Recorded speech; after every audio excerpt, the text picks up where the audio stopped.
Chapter 3. Remus, come here, the king spoke with urgency.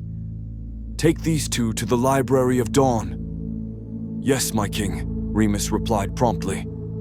Turning to Joshua, he said, I'll be back. I have to converse with the monarch. Joshua nodded, trying to mask his uncertainty. Okay. He watched as Remus and Maria left, feeling a strange mixture of anticipation and anxiety. As Joshua followed Remus and Maria, the king's words echoed in his mind. I know you felt it. The monarch said, the minute you brought your son to Celestia, the bridge was broken. The ether broke through the spiral. I can feel it slowly creeping up on the starfire. Monarch, we have to start the preparations now, for the arrival of Jennifer is upon us. She's been in stasis for 400 years. Suddenly, a clash roared through the Room of Realms. A red portal appeared, and a soldier of the sunlight stepped out.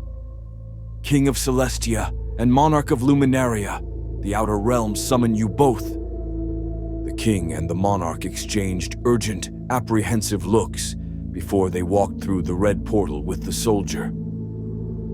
The Elders of Sunlight, a council of 7 venerable beings from Celestia and Luminaria, gathered in the radiant hall of luminescence.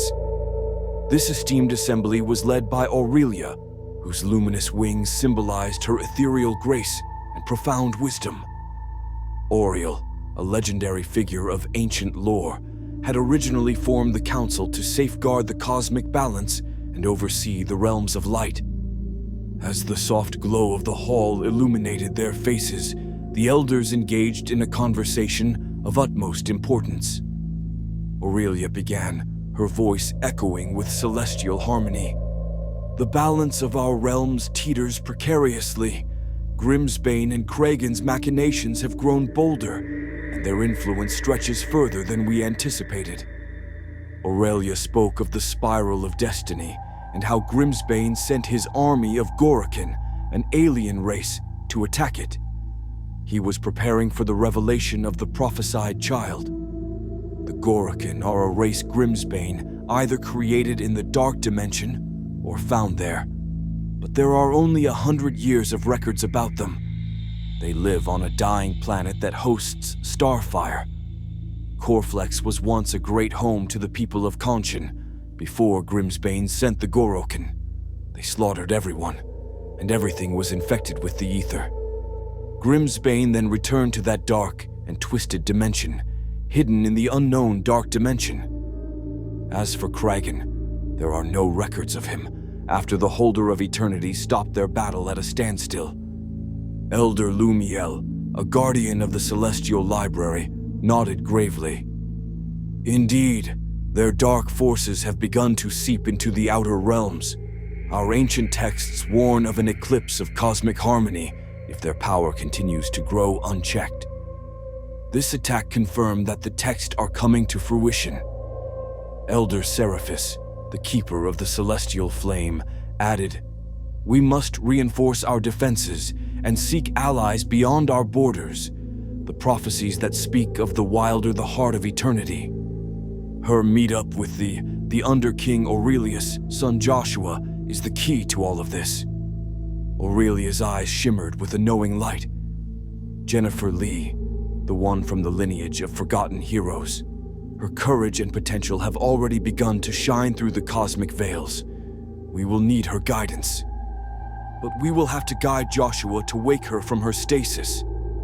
As Aurelia remembered when she first met Jen, she thought, when she first came to Luminaria so long ago, the power she emitted was beyond anything I had ever felt. Elder Thalindra, the weaver of starlight threads, spoke softly. Our ancient scrolls also mention the convergence of celestial forces. This alignment could either fortify our defenses or be used against us if we do not act swiftly. As the elders deliberated, the grand doors of the hall slowly opened. King Aurelius Solstice of Celestia entered, accompanied by the monarch of Luminaria. Their regal presence commanded attention, and the council fell silent in respect. "Greetings, noble elders of sunlight," King Aurelius Solstice said, his voice resonant with authority and respect. "We stand before you, seeking your wisdom and guidance." Aurelia stepped forward, her luminous wings casting a gentle glow over the hall.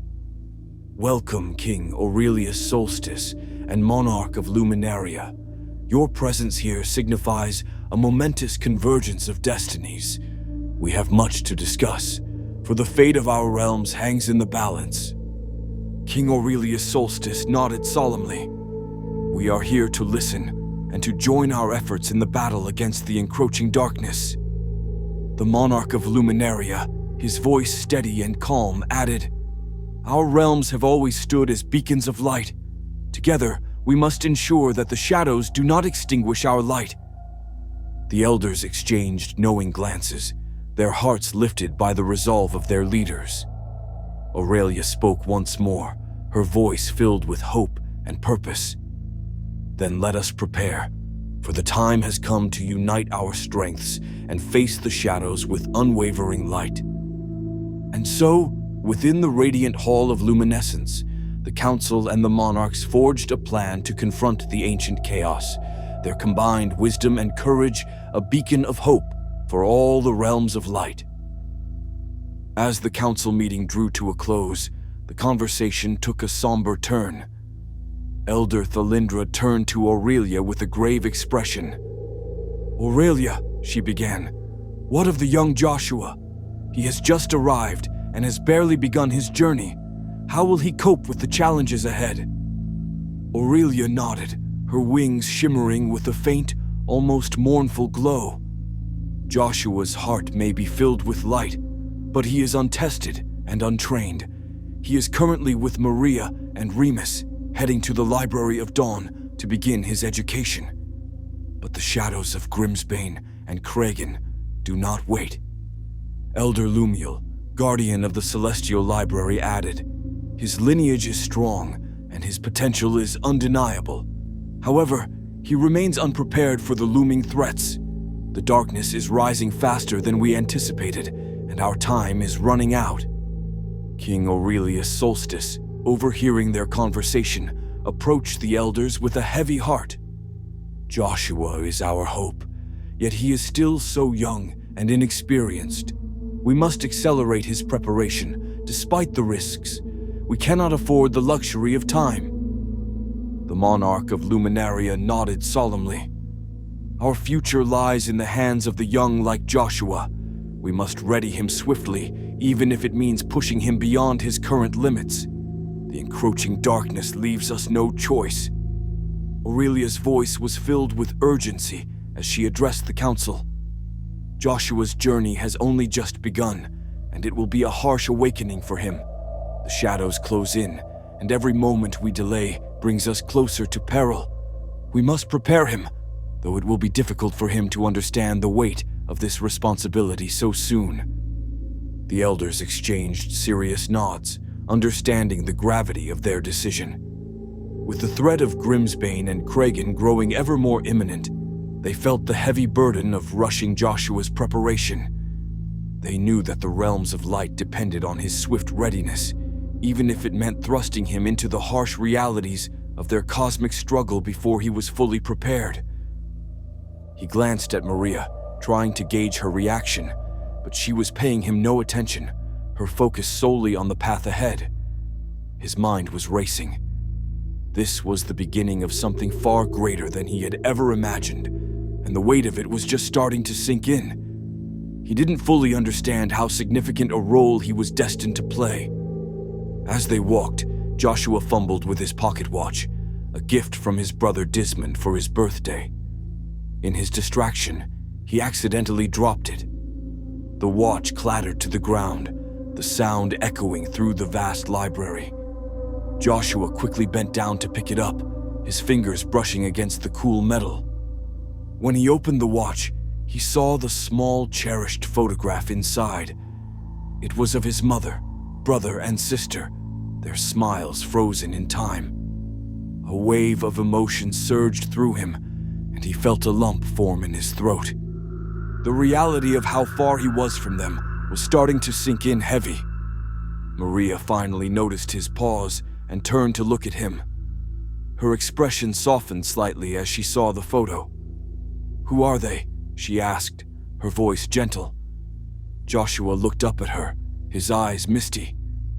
"They're my family," he said quietly. "My mother, my brother Desmond, and my sister Clarissa. This watch was a gift from Desmond. It's all I have left of them right now." Maria nodded, a hint of understanding in her eyes. She didn't say anything more, but the moment of shared vulnerability seemed to bridge a gap between them. Joshua closed the watch and tucked it safely back into his pocket, steeling himself for the challenges ahead. The journey was just beginning. He thought he'll see them soon,